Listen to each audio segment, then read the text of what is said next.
I'm Sonya Morton Firth and you're tuned in to the Sonya Morton Firth Show. Today my guest is Jay Flynn. Jay went from being homeless to being awarded an MBE from the Queen. The problem with mental health is when you're not right in your head, you don't think straight. So you think that everything around you and everyone around you is trying to either manipulate you or not help you. You start not trusting anyone. Watch this interview as we find out how Jay survived 2 years on the streets of London, how he rebuilt his life, and how a pub quiz changed the life of millions. I went straight down to my wife and showed my phone when there's 150,000 people interested in this quiz, and she went, "What have you done?" Personally, I do still retain real optimism. Hey, just let me show ya. Jay, hello and welcome to my home in Richmond. Thank you very much. Thank you very much for inviting me. It's a lovely, lovely home and a lovely view as well. You know, it is a beautiful view. Well, I'm really excited and so grateful that you're here today. And we're going to have a great conversation. I know we've got lots and lots to cover. But before we get started, could you tell my audience who you are and what you do now? So the sensible answer is I am the host of Jay's Virtual Pub Quiz, which is a virtual pub quiz Thursdays and Saturdays, YouTube and Facebook. It's what you'd expect if you were sat in a pub, just with more chaos, more comedy, more errors, and doesn't take itself seriously. It's probably the best way to describe it. I don't know how to spell. My grammatical errors are off the chart, but people love it, and they have loved it all the way through since the 26th of March 2020. And I really want to go into that date and how we got there. But before we do, tell me a bit more about your journey, because you haven't always been a quiz master, have you? No, I'm 39 years old, and I've had more life experience probably than anyone's had, at 60, 70 years old. I fell on some hard times in sort of the late 2000s. Young child who was making stupid, silly decisions, and through one thing or another, through a relationship breakdown and being miles away, hundreds of miles away from home, mental health hit the floor, and I found myself living on the streets of London, and that was for 2 years. And I lived on the embankment, Victoria Embankment, which I called number 3 Riverside View, because I wanted it to be a home. Now you say that so matter of fact, but I mean to even be at that stage where you've ended up homeless.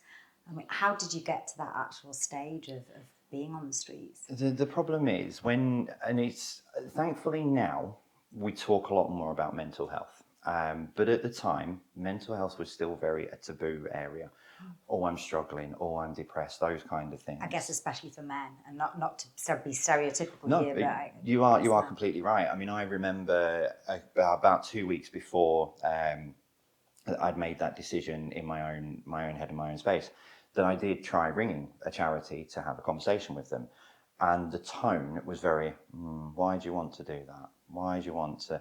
And I thought, well, this isn't helpful at all. So, put the phone down. And the problem with mental health is when you're not right in your head, you don't think straight. So you think that everything around you and everyone around you is trying to either manipulate you or not help you. You start not trusting anyone. And that's the problem, is that when you lose that trust of everyone around you, who is genuinely, and looking back on it now, we're genuinely trying to help and support, you just think, well, I'm better off on my own. And that's what I thought I would be. And I had no plan. And I thought, I'm better off on my own. So, had you run out of money at that point, or? No, I still had £80 in my pocket, or in my bank account at the time. But it was just the whole point. I'd been living with different friends. I didn't have my own home, so I was sofa surfing, and I had a job. I was working in a pub, but I quit that about a week before I made the final decision. And I can't even remember what the day was and what was going on that day that just made me go, stuff this, put some things in my bag and just walk out the door and see what happened. But I know within a couple of weeks that I'd decided in my own head that the world would be better off without me. It was not something that I want, who would miss me? That was my theory. And I couldn't even do that right. And it sounds really awful to say, but I tried over in a 6-month period, I tried taking myself from the world a couple of times. And One of them I tried with some paracetamol and some alcohol and just ended up with a bellyache. And the second time, and this is the one that started to turn my head around quite a bit, was I was sat somewhere looking down thinking, who's going to notice? But then in my head, the empathy that I know I've always got and always had started kicking in. Well, this isn't fair on the person who would find me. This isn't fair on, everyone who's got to clean it up. And I thought, no, let's just go day by day then. Let's forget this stupid idea and let's see what happens, because I'm always someone who works on the theory of law of averages. If you keep doing something, it's got to change. So I joke about this with the quiz. People want to get 50 out of 50 on the quiz. It will happen. It's the law of averages. It has to happen at some point.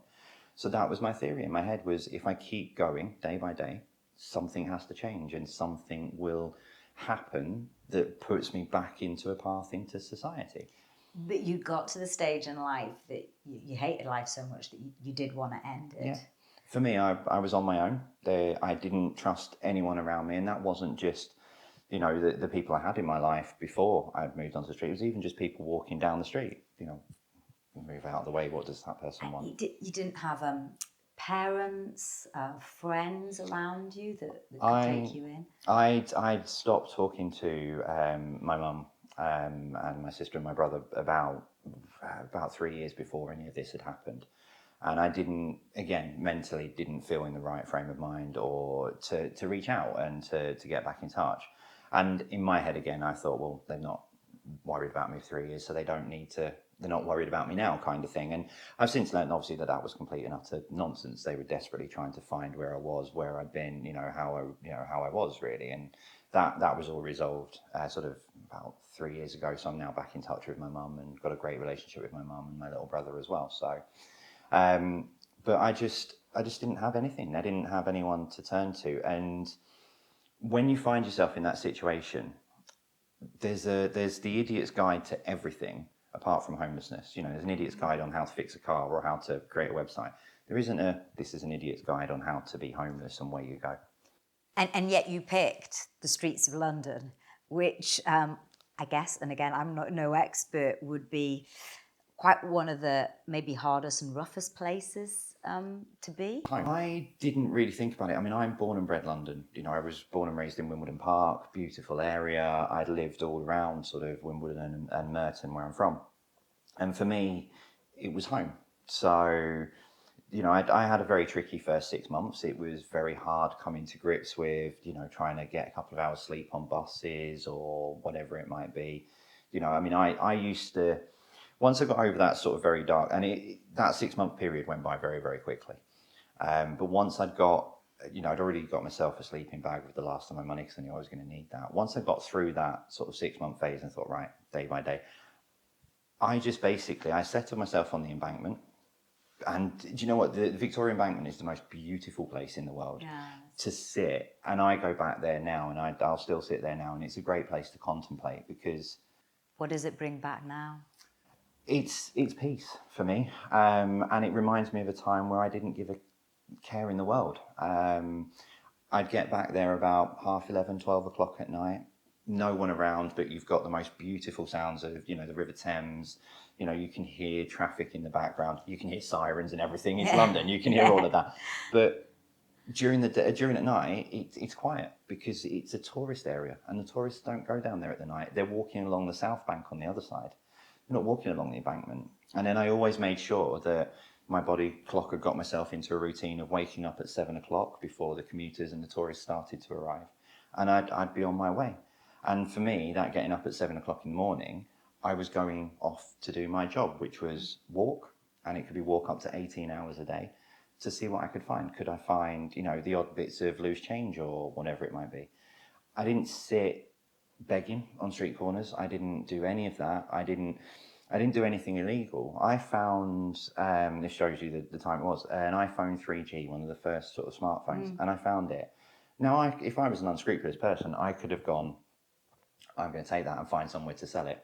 I took it straight to the police station that was around the corner at Marble Arch and went, I found that on the street, don't know whose it is. Did the police not ask you for your name and address? They said, could we take some details? There might be a reward in it. I said, I'm not interested in a reward. Hopefully it will return back to its rightful person. And away I went.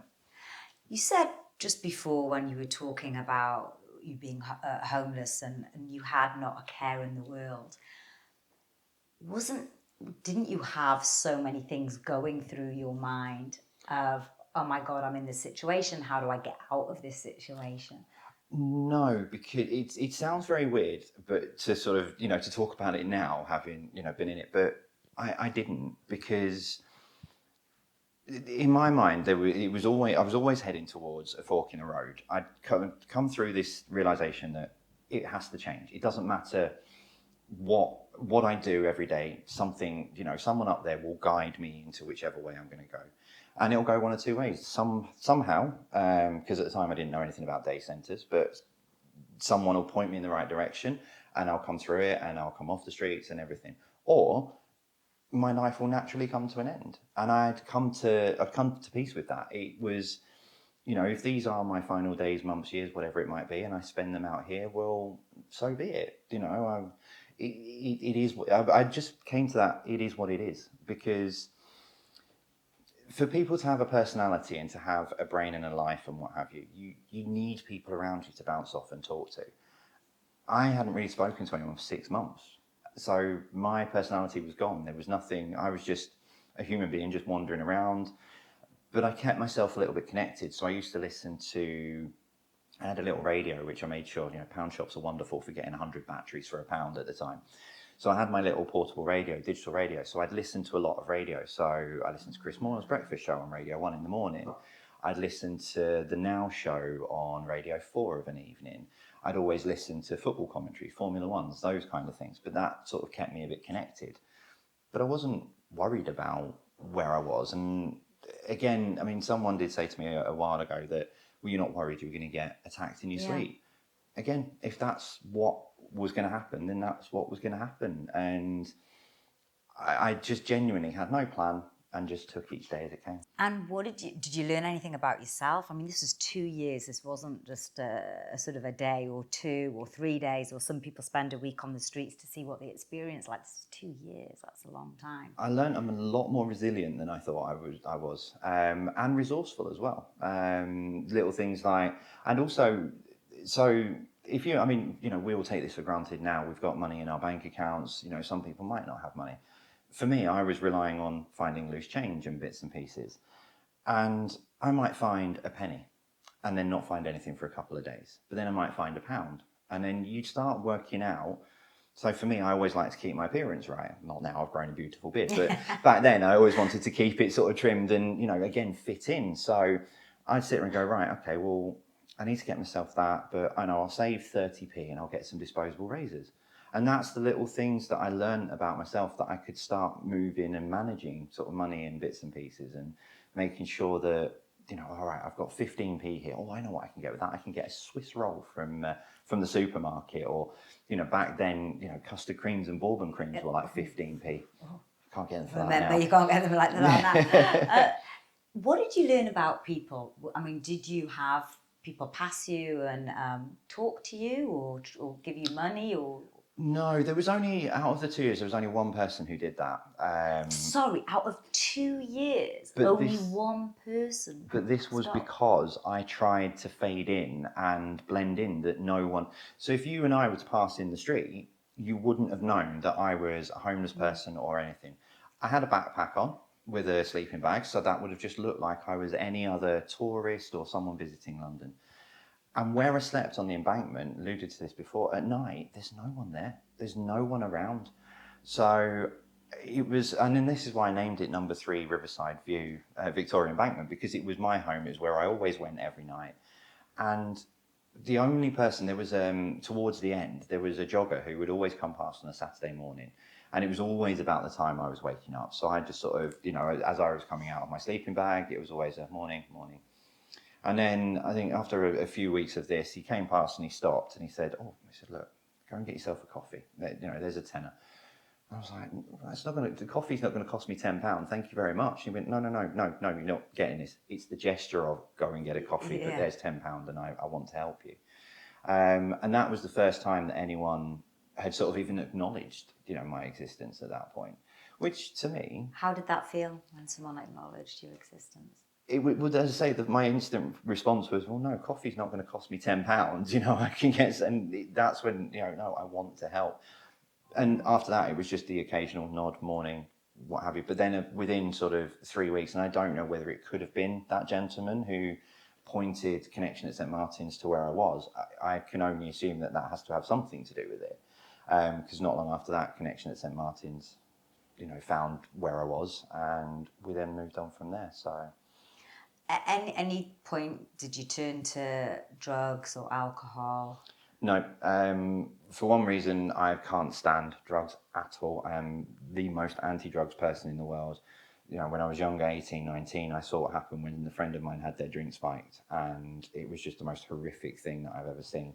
And thankfully, the people that I grew up with in, sort of in where I, 18, 19, 20, that wasn't the scene that people got into. So I'm very, very anti-drugs, cannot stand them at all. I guess there's one thing to be anti-drugs, and, we're not sitting here and saying drugs are great, but I guess it's very different whether you're sat on the streets and living in a sleeping bag and maybe again, want to take your mind away from. But then again, I was on my own. It was just me. So, even if I had thought about, the same with alcohol. Alcohol was expensive, so there was no way. I was always focusing on what I needed rather than the luxuries, if that makes sense at the time. I wouldn't even know where to start. Even now, I wouldn't even know where to start. If right, today I want to develop a habit, I wouldn't even know where to begin. So, and that's quite a pleasing thing that I didn't have a drug problem. I didn't become an alcoholic or anything. I was just me. I was just a man without a home. That in itself is an amazing story, and I think if a lot of people think about people on the streets, homeless people, we think, well, what would a homeless person appreciate most? What would you have appreciated most at that time? Yeah, that's the thing. I'm different to what, there's so many different stories out there from different homeless people.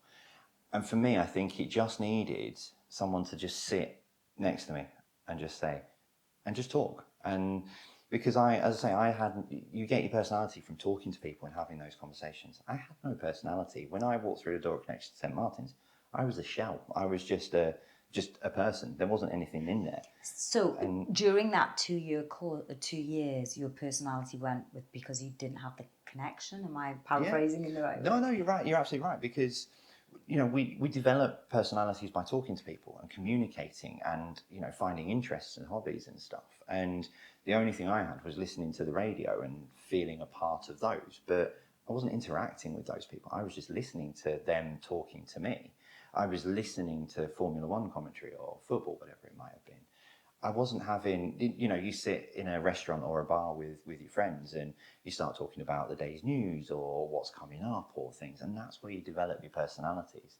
I hadn't had that opportunity, so for 2 years, I had barely opened my mouth. The only very rare times that I did was lost tourists in Leicester Square. Can you tell us where Leicester Square is? Oh, this is going to be fun. Yeah, there's a tube station that way called Piccadilly. Jump on that, it'll bring you out of Leicester Square and you'll end up back here. But, that was the only ever interaction that I had with people. And you never wanted to start a conversation with somebody? I hadn't spoken to anyone for that long. I don't even think I would have known where to start. So you were, to coin a phrase, I don't know, rescued by St Martin's, but they helped you rebuild your life. Yeah. What would you say, looking back, what was sort of the key factors that really turned your life around? They have got so many incredible services that Connection at St Martin's have as a day centre. But the one thing that started the rebuild process for me, every Friday when the centre closed at 1:00, we got taken to a football pitch. So it was a group of us, about 15, 20 of us. And we had these coaching sessions that were run by Peter Mason and Chris Lampard, two of the most incredible human beings who worked for Connection at St Martin's. And it wasn't just a case of, here's a football pitch, there's a football, right, go and have a kickabout for 2 hours. It was, we turned up and we did training. And they supplied us with all of the kits so that we had our own, trainers and everything that we needed. And for the first hour, it started before that, so we'd get on the London Underground and go to where we were going. and we'd just talk. And we talk about football, we talk about the news, whatever it might be. And these are all other homeless people as well. Yeah. So these are people from the day centre, and it's all free. So it's, you know, we'll pay for your travel. Here's a travel card, etc. So we'd go every Friday, and we'd set up the cones between us, and we'd have an hour's structured session where we'd learn, you know, this is like movement, or this is, you know, but it was all teamwork. It was all building, you know, that confidence in you. And then the final hour, we would have a game, and we'd put everything we've just learned into practice. So you suddenly felt like being part of a team. Yes. And the connection at St Martin's had a team that was in a league at Russell Square. And I remember where it was because it was a beautiful place to play. So once a month, we'd have a match and we'd play in a league. So we were training, and then we had something to work towards. And the team, again, was built up by Peter and Chris, who were, you know, the two key workers, and the rest of the team was made up by homeless people.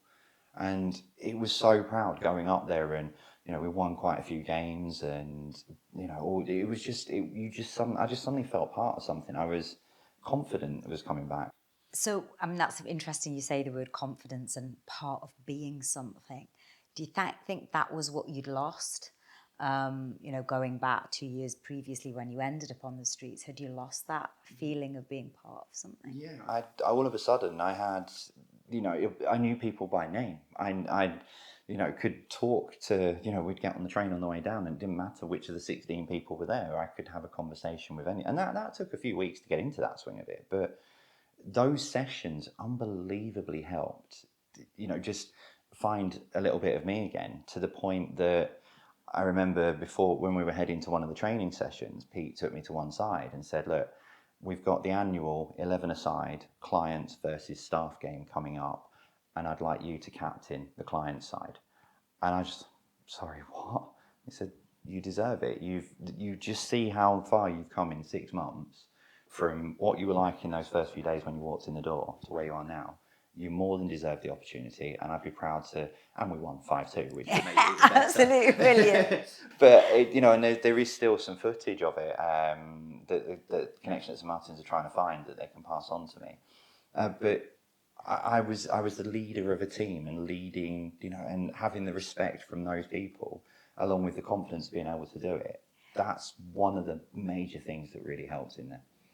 Let's fast forward this, because I can see that, well, maybe there is a link. Maybe you can tell me if there is a link, because you're now more famous for being a virtual quiz master. And I think the fact that you said, you know, connection and being part of something was so important.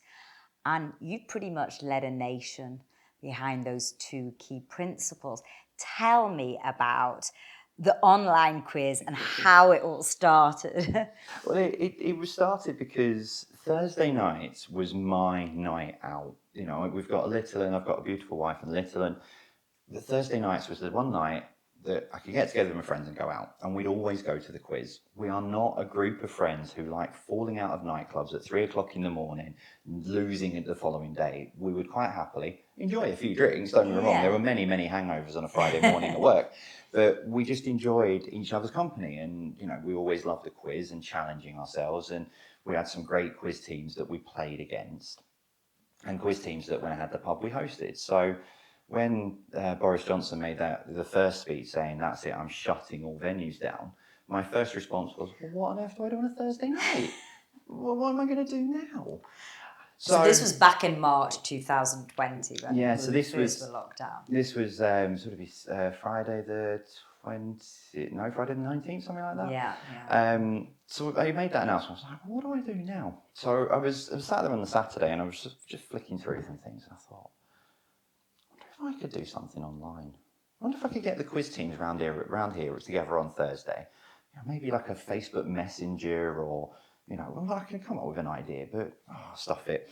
So I just literally went onto my own private Facebook and just typed out a little post that, you know, said, this is what I'm thinking of doing. Feel free if you want to, because I've not got all the quiz teams on Facebook that I've played with and played against. So, you know, share it to those if you want to. Let me know if you're interested. Let's see what happens. And left it at that. And then on the Monday lunchtime, so a few days before the first quiz, but on the Monday lunchtime, I got a random message on my Facebook Messenger, and it just read, "Can you tell me more about your quiz on Thursday?" Sorry. So I just sort of read this, and I did a bit of research, looked at the person's profile, thought, we've no mutual friends. We've no, what on earth's going on? So I went back into the event for the first time since I'd set it up on the Saturday, and there were 700 people. So you'd set up an event on Facebook. Yeah, set up the event just so that everyone knew what date and time, my friends that And were it going to had do gone past your friends, past your friends' friends. Yeah. It gone out. Yeah, so Monday lunchtime, we were sat at 700 people. I was like, okay. So a friend of mine said, this is be about 1,000 by later on this evening. I was like, well, we'll see. So then we start getting word that Boris is about to make this really big announcement that night. So I checked at about 7 o'clock before Boris went on at 8, and it wasn't 1,000, it was 10,000 people were now interested in the event. Wow. Boris makes his speech, it goes up to 20,000. On the Monday night, I thought, wow, 20,000. No, there's no sort of technology that I can do this with. It's going to have to be some form of live stream, but we'll work it out. So I went to bed the Monday night, woke up on the Tuesday morning, there's 150,000 people now interested. I was just like, I woke How did that make you feel? 150,000 people. I was absolutely petrified. I just thought, what have I done? So I went to my wife. Did you think at any point, I'm just going to say it was a joke, or I want to get out of this? No, I didn't. That thought never even crossed my mind. I went straight down to my wife and showed my phone, went, there's 150,000 people interested in this quiz. And she went, what have you done? I went, I don't know. I need to start work on this and I need to work it out. But then my phone just lit up. I suddenly had loads of press were messaging me saying, I work for this or I work for that. Can we interview you? Can we find out more? And obviously the more press that got involved, the more people found out about it. So by the time the first quiz came round, that Facebook event had over 500,000 people interested in it. And I was sat there on the Thursday morning just looking at the more and more people joining, more and more comments, more and more everything. I thought, thankfully, I know what I'm doing. I'm going to live stream it on YouTube, live stream it on Facebook, and just leave the live chat on and everyone can put their scores in at the end. We'll do it for fun. It's not a competition. How did it feel to get, because you got an MBE from the Queen, how did that feel? I had to keep it a secret for nearly 2 months. About 20 minutes before I was due to go live on a Thursday night, I was set up, and bottom right-hand corner, I had this email pop up. And all it said was a subject, and it just said, Cabinet Office, please read. I thought, that can't be good, Cabinet Office. So I opened up the email, and it said, please read this letter that's attached. And I can't remember the wording off the top of my head now, but it's along the lines of, the Prime Minister has conferred the honour and it's been accepted and authorised by Her Majesty the Queen that we're going to make you a member of the Order of the British Empire. And I just sat there and went, why? Why? Because there's been so many beautiful awards and accolades and stuff, and for me they're great, but the connecting and bringing people together for me has been so much more important than any awards and accolades. But that's the very fact that you brought so many people together. I mean, you talked about listening to the radio when you were homeless, and in that dark times, I'm sure there has been many people in the dark times in lockdown. I mean, mental health, we know. A lot of people suffered mental health more than the physical health side of things. So you shone a light on people's lives when they needed it most. Yeah, I mean, I read these stories all the time, and they are so beautiful to read, and that's why a lot of people say, why are you still going? And they are the reasons why, because when you're reading stories of my mum stuck in Australia and getting up at 5 o'clock in the morning on a Thursday night to join us and play the quiz, you just sit there and think, I just sit there all the time and think, what have I done? But I've done something incredible to bring these people together and I do always think there would have been something else, but would it have had the same impact? And that's the question I always ask myself. And you can't predict, what could have happened, but I for whatever reason did, and I'm so pleased that it helped so many people.